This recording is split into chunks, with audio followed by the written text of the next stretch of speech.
Romanos 9:30. Todos encontraram? Diga amém. Quem não encontrou, diga: me ajuda. Romanos 9:30. Façamos a leitura. Que diremos então? Que os gentios que não buscavam a justificação vieram a alcançá-la, a saber, a justificação que decorre da fé.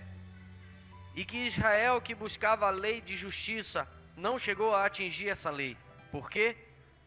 Porque não buscou pela fé, mas como que por obras. Tropeçaram na pedra de tropeço, como está escrito: eis que ponho em Sião uma pedra de tropeço e rocha de ofensa, e aquele que nela crê não será envergonhado. Amém? Glória a Deus. Tome seu assento, glorificando o nome do Senhor nessa noite. Amados irmãos, hoje é um daqueles cultos que cada um que pegou o microfone nessa noite pregou um pouquinho da palavra que foi revelada, né? E nós vemos o quanto Deus ele confirma a sua palavra, que desde a leitura inicial o Senhor já vem falando, né? E a partir das oportunidades, Jesus continuou falando, o Senhor continuou confirmando a palavra. Mas para nós entendermos o que o apóstolo Paulo quis dizer à igreja de Roma, ou às igrejas de Roma, porque não era só uma igreja, eram várias igrejas, eram vários locais em que os irmãos se reuniam, e diga-se de passagem, não foi Paulo que fundou. Nós precisamos voltar um pouquinho no tempo, precisamos compreender do que o apóstolo Paulo está falando com base naquilo que ele escreveu. O apóstolo Paulo ele está falando basicamente do princípio de tudo, do princípio não da criação, mas sim da lei que foi entregue por Deus para Moisés ali repassar para o povo. E nós conhecemos bem a história. O povo saiu do Egito, do cativeiro do Egito, aproximadamente 430 anos escravos. Pelo menos ali 4 gerações nasceram no Egito, e os costumes do povo de Deus, os costumes que Abraão, que Isaac, Jacó e ali aqueles que seguiam os patriarcas, caiu em desuso ou caiu no esquecimento. Eles deixaram de praticar aquilo que era ensinamento do Senhor, né? Se nós formos analisar, nós vamos ver Abraão saindo da terra dos caldeus, né? E ali Deus orientando ele o que ele devia fazer, né? E nós vemos ali como pai da fé, Abraão, ele foi provado em tudo, louvado seja o nome do Senhor, ao ponto dele ter que entregar o seu filho como sacrifício. Porém, o que é que eu entendo através dos ensinamentos de Deus a Abraão? Eu entendo que Deus ele não queria o filho de Abraão, ele não queria Isaac, ele queria Abraão. Glória a Deus, ele queria o coração de Abraão, e naquele momento provar para Abraão o quanto ele era fiel a Deus. O quase sacrifício de Isaac não era para que fosse entregue a Deus. Se fosse assim, Abraão teria conseguido sacrificar Isaac, mas ele queria de fato o coração de Abraão, e provar para Abraão o quanto ele era fiel. E tudo aquilo que foi passado, que Abraão aprendeu no começo da jornada, louvado seja o nome do Senhor, Isaac também aprendeu, passou pelas provas, e talvez pelas mesmas provas que Abraão passou. E observe que a história se repete quando chegou em Jacó, da mesma forma. Foram provados de todas as formas possíveis, mas algo neles não mudava. Era aquilo que eles conheciam do Senhor. Lembre-se que não existia uma Bíblia escrita como você e eu temos. Eles simplesmente escutavam a voz do Senhor e o Senhor os direcionava. Deus mandava Abraão sair da tenda para ver as estrelas do céu, e Abraão escutava a voz do Senhor e saía da tenda e via o quão grande era a promessa que Deus tinha na vida dele. Só que quando o povo entrou no Egito, por causa daquela grande escassez, aquela grande seca que assolou ali aquela região, Faraó gostava de José, amava José e respeitava o povo que entrou do deserto para o Egito. Mas Faraó morreu, José morreu, aí nasceram outros faraós, e não continuou com aquele amor que o primeiro faraó e que José tinha pelo povo. E ali eles encontraram dentro do Egito uma mão de obra barata, que foi justamente o povo do Senhor. Mas isso foi profetizado ainda em Abraão, que o povo ficaria escravo por volta de 400 anos. Seriam escravos, porque Deus, ele queria colocar a lei de qualquer forma no seu coração. E sabia que o povo iria entrar no Egito, sabia que o povo estaria ali sendo escravizado, e sabia que o povo iria mais cedo ou mais tarde sair daquela posição de escravidão. Deus, ele sabia de tudo. Deus, ele é onisciente. E recentemente eu estava ministrando em que eu falava que o tempo para Deus é como uma porta que ele abre e atravessa. Ele é Deus, ele conhece o passado, o futuro, ele conhece o presente, antes de tudo acontecer, ele é Deus. Então ele sabia de tudo aquilo que iria acontecer. E quando o povo saiu do Egito com o braço forte do Senhor, eles saíram impregnados do Egito. E toda aquela idolatria que não iniciou no Egito, mas iniciou ainda em Babel. Mas eu não vou me ater naquilo que seria o nascimento da idolatria em Babel, mas sim aquilo que é a idolatria no coração do povo. O que seria a idolatria no coração do povo? E Deus revelou a sua lei para Moisés, para que o povo viesse compreender quem era o Senhor, quem era Deus. O povo ali, eu acho lindo quando Moisés ele encontra Deus ali ou melhor, me perdoe, quando Deus se manifesta para Moisés ali na sarça ardente, em que ele diz: eu escutei o clamor do meu povo. Eu escutei o clamor do meu povo. Eu acho lindo quando a palavra do Senhor revela que alguém ali no meio do Egito estava clamando, lembrou do Deus de Abraão, do Deus de Isaac, do Deus de Jacó, lembrou. Só que Deus também, assim como sabia que eles iriam ser escravos, Deus sabia que eles iriam sair dali com o coração endurecido, 400 anos ali de escravidão. Deus sabia o quanto eles sairiam obstinados de coração, Deus sabia disso. E por causa dessa obstinação, por causa dessa dureza do coração, Deus revela a sua moral, a moral escrita, a lei que Ele mesmo escreveu. E a palavra do Senhor diz que Ele escreveu com o seu próprio dedo na rocha, cravado na rocha, para ser revelado para o povo ali o que o povo deveria seguir. Só que o que acontece? O povo obedecia a lei do Senhor,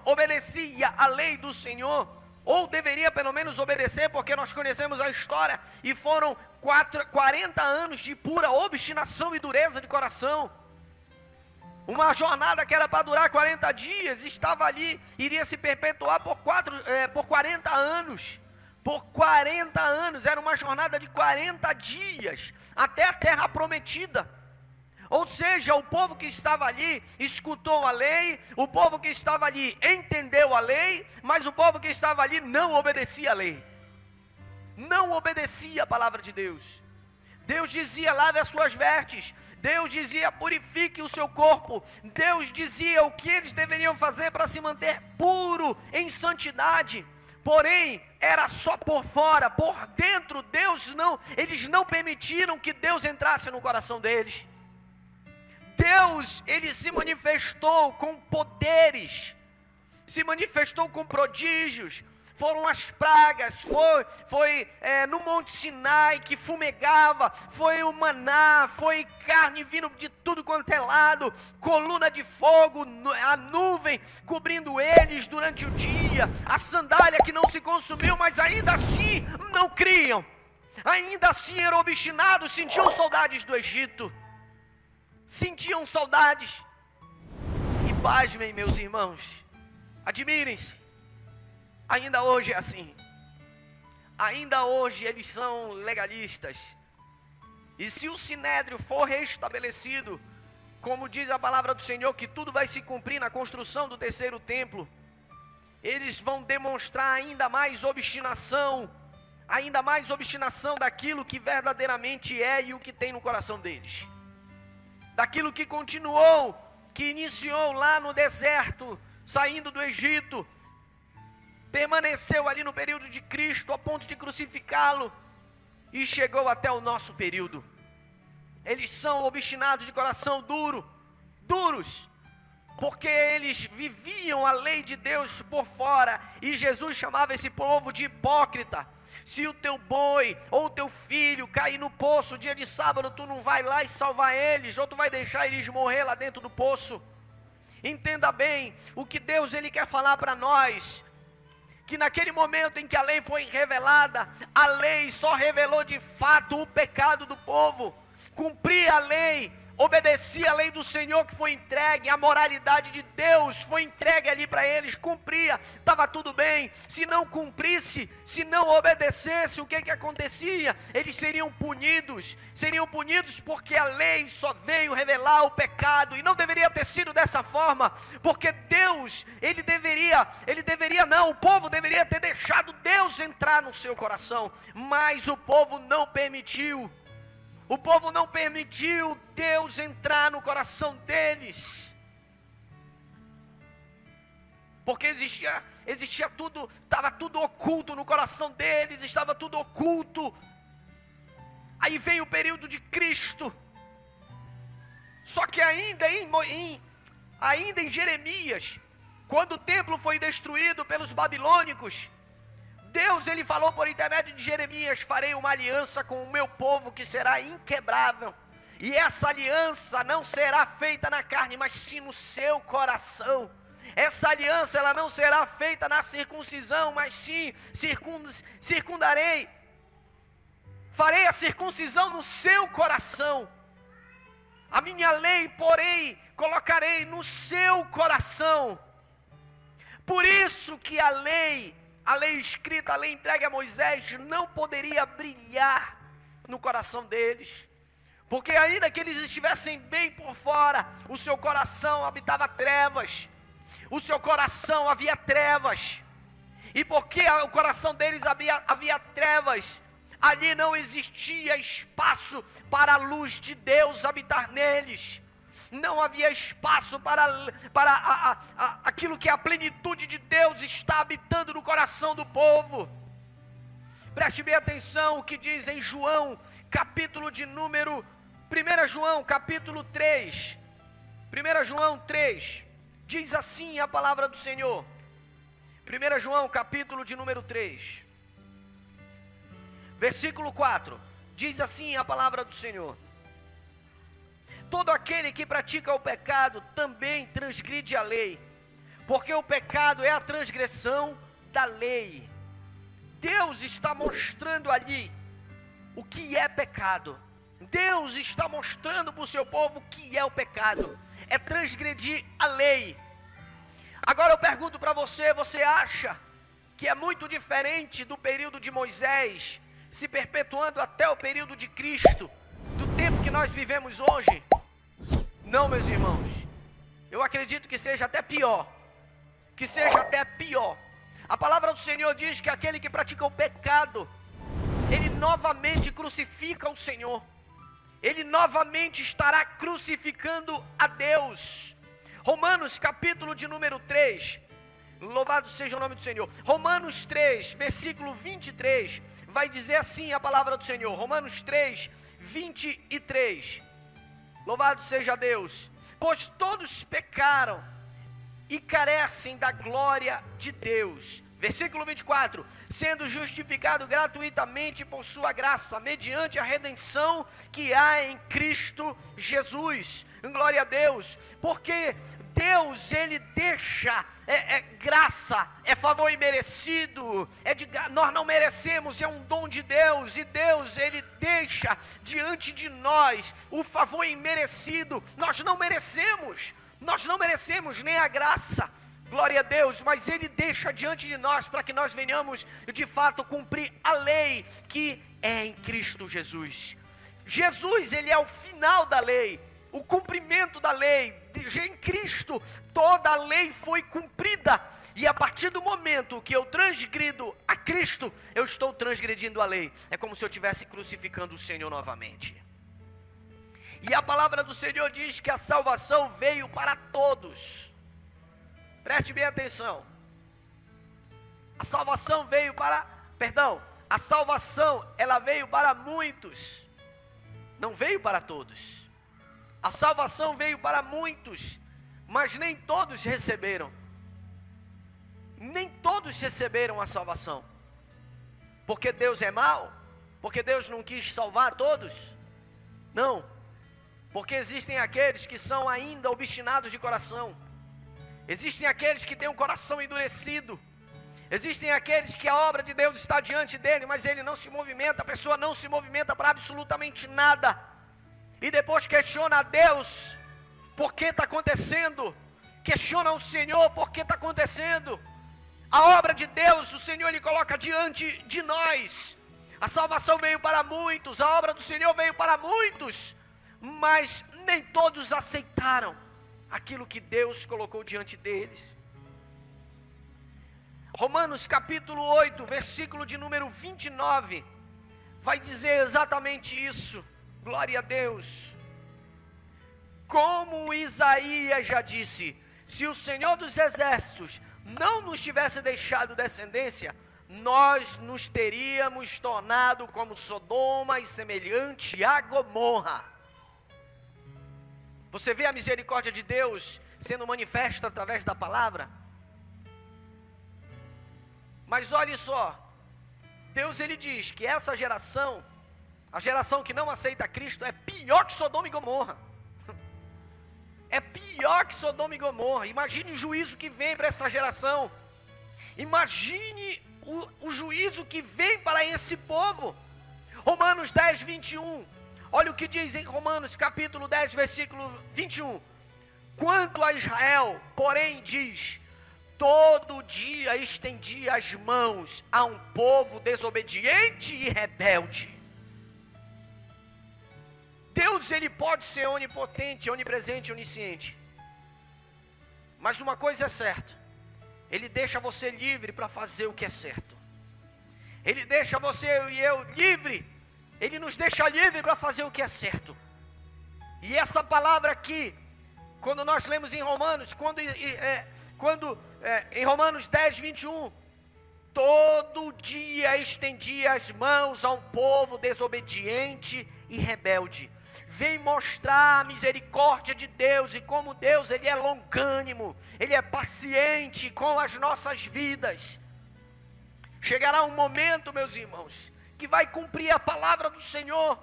Chegará um momento em que vai acabar tudo isso que está diante de nós. E vai se cumprir, sabe o que? Eu digo para você o que vai se cumprir. Se tiver dois deitados, um será deixado e o outro subirá.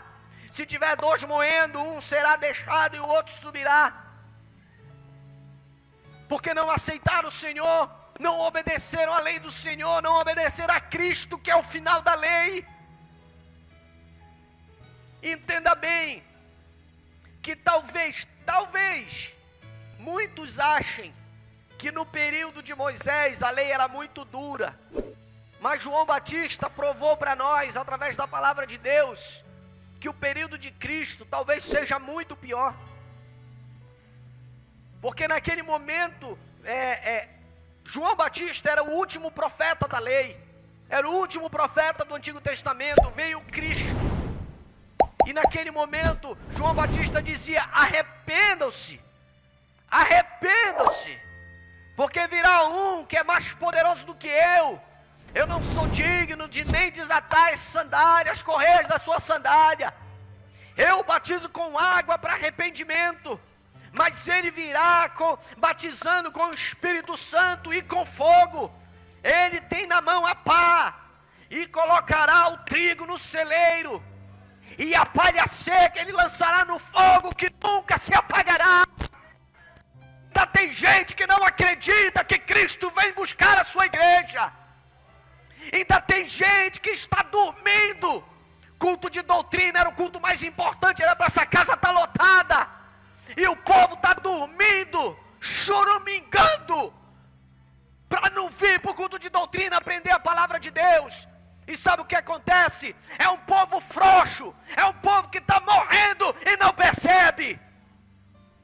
Não percebe que diante de si está a morte,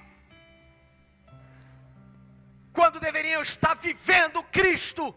Está doendo, meus irmãos. Você não sabe o que um pastor passa. Você não sabe o que uma liderança de igreja passa, para você ficar choramingando, quando deveria estar aqui na igreja adorando ao Senhor. Vá viver o que uma liderança de igreja vive, e vá sentir na pele o que é, sentir na pele o que é de fato carregar o peso da responsabilidade. Alguns, e eu conheço pastores que literalmente, preste bem atenção, literalmente abandonaram a obra, porque não suportaram a prova. Eu disse para o Senhor, eu vou até o fim.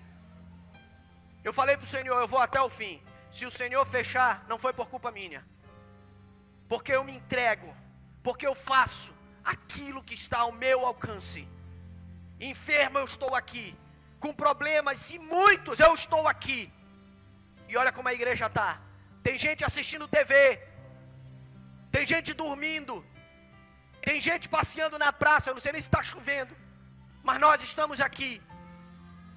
Qual é a diferença do povo que saiu do Egito para o povo que está aqui hoje, para a igreja do século 21?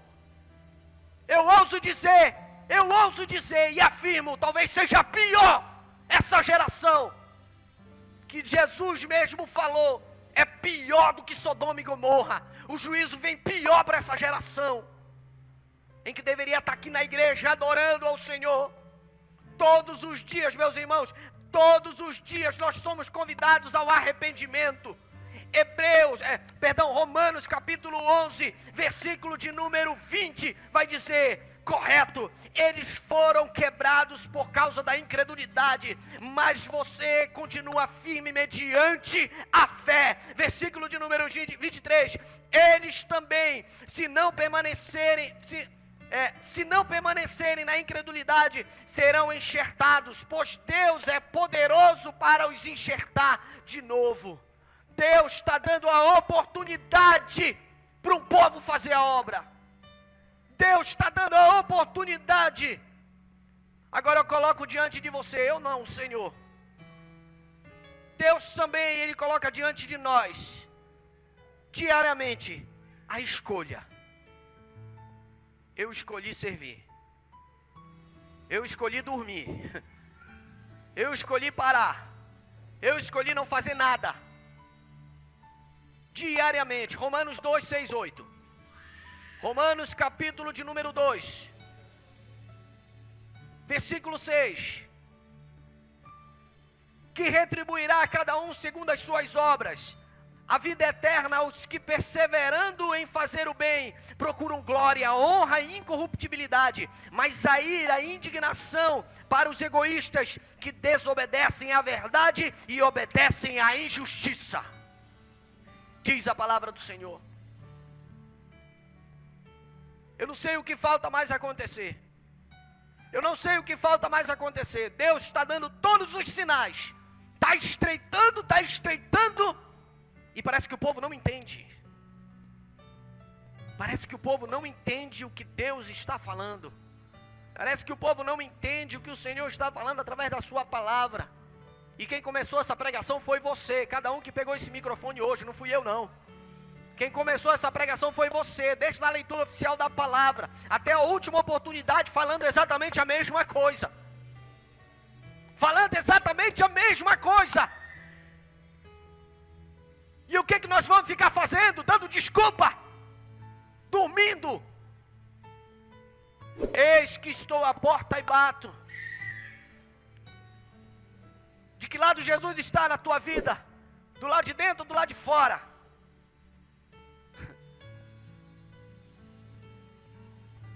Eu falei para Jesus, eu disse, Senhor, eu não sei até onde vai e como vai ser. Mas se o Senhor me escolheu e me colocou nessa prova, é porque o Senhor vai cumprir.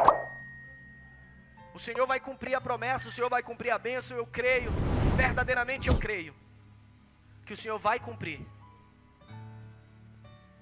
E eu vejo que a peneira está sendo sacudida. Sabe, quando Jesus falou para Pedro: Pedro, ainda hoje Satanás queria te peneirar, queria te sacudir, e eu roguei pela tua alma. Jesus falou para Pedro: e eu roguei pela tua alma. Quantos aqui estão sendo sacudidos e nem percebe isso? Ou talvez perceba e ache que está passando só por uma prova. Preste atenção, Deus está sacudindo a igreja. O Senhor está sacudindo a igreja. Ele vai separar quem é e quem não é. O Senhor vai separar quem está servindo e quem não está servindo. E não é o pastor Bruno que vai mudar isso, não. Não é pastor Elane e obreiro nenhum que vai mudar isso. Deus está nos dando a oportunidade. Assim como deu a oportunidade para o povo que saiu do Egito, deu a oportunidade para o povo que entrou na terra de Canaã, na terra prometida, e continua dando a oportunidade até hoje. Vai chegar um momento, irmão, que vai acabar essa oportunidade. Ainda vai ter gente que vai dizer que não teve oportunidade. Ainda vai ter gente que vai murmurar contra o Senhor, dizendo que não teve oportunidade. Alguém falou aqui de questionamento. Alguém falou de questionar. Meus irmãos, a lei da semeadura está aí para todo mundo ver. A lei da semeadura está aí para todo mundo enxergar e sentir. Aquilo que o homem plantar, ele vai colher.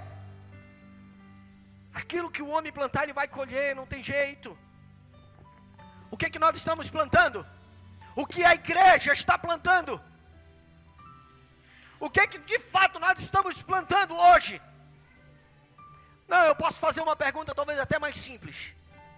O que nós vamos colher? Porque se nós estamos prestes a colher, é algo que nós plantamos lá atrás. O que nós vamos colher? O que nós estamos colhendo hoje? Deus vai cobrar de cada um de nós. E isso não exclui a mim, não.